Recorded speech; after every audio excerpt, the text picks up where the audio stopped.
Assalamualaikum warahmatullahi wabarakatuh. Perkenalkan, nama saya Ilman Najah, mahasiswa Magister BKI UIN Sunan Gunung Jati Bandung, angkatan 2022.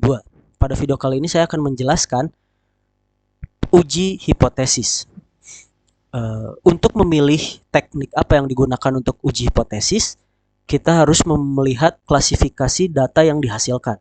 Contohnya pada bagian pertama, di sebelah kiri ini kita lihat ada pretest dan post-test. Artinya data ini berisikan dua jenis tes dari satu kelompok sampel.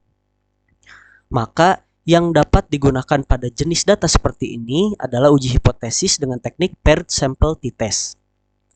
Sebelum masuk ke uji hipotesis, terlebih dahulu harus dilakukan uji prasyarat, yaitu uji normalitas dan uji homogenitas.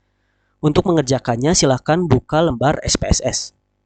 Jika sudah terbuka lembar SPSS seperti ini, masukkan data yang tadi, yaitu data pretest di bagian sini, lalu di bawahnya masukkan data post-test atau nilai post-test.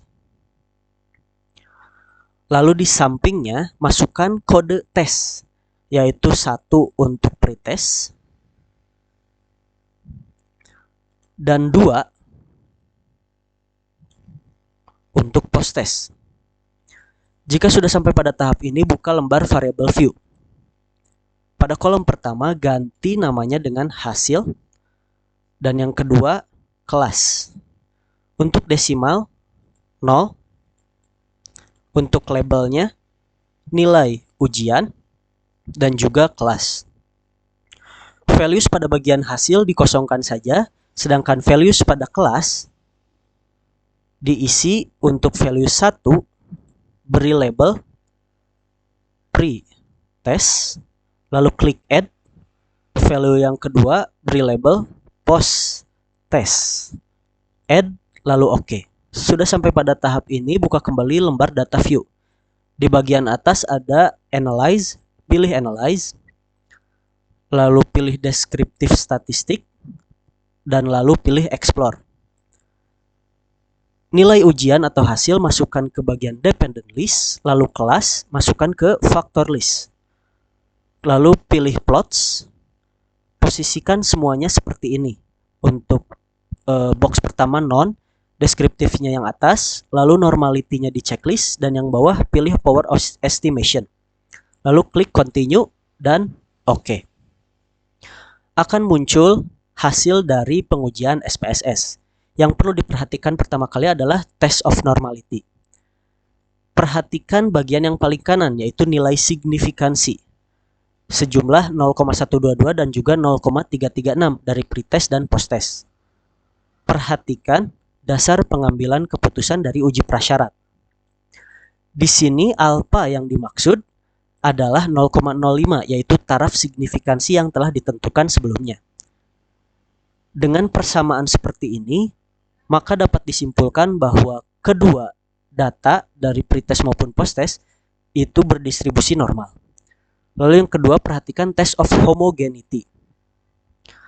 Pada bagian ini, perhatikan nilai signifikansi yang paling atas, yaitu 0,283.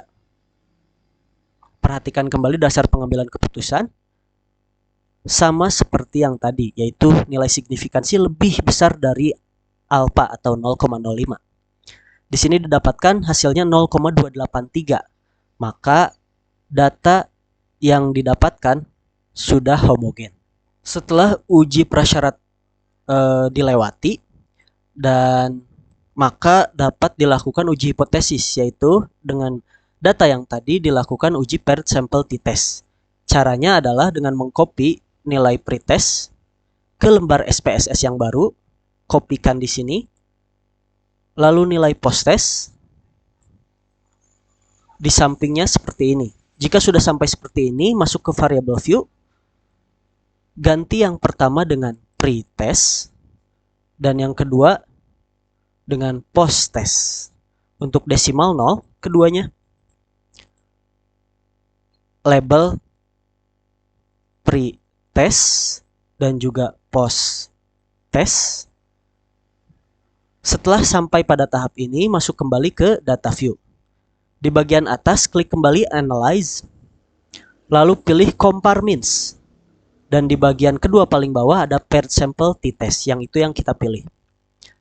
Setelah masuk seperti ini, posisikan pretest ke variabel pertama dan posttest ke variabel kedua.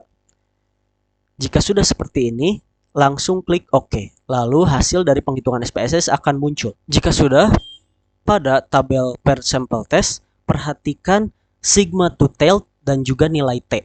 Keduanya yang akan digunakan untuk pengambilan keputusan apakah hipotesis diterima atau ditolak. Jika kita lihat dasar pengambilan keputusan untuk paired sample t-test, yang pertama ada signifikansi to tail-nya kurang dari alpha atau 0,05. Bandingkan dengan nilai ini yang nilainya 0,00. Namun untuk meningkatkan akurasi dari uji hipotesis, hitung juga T hitung yang dibandingkan dengan T tabel. Untuk T hitungnya 7,991 dan untuk T tabel silahkan lihat dari tabel tabel T distribusi frekuensi. Apabila keduanya memenuhi syarat, maka dapat disimpulkan bahwa hipotesis diterima. Sekian video mengenai uji hipotesis dengan teknik paired sample t-test. Kurang lebihnya mohon maaf. Wassalamualaikum warahmatullahi wabarakatuh.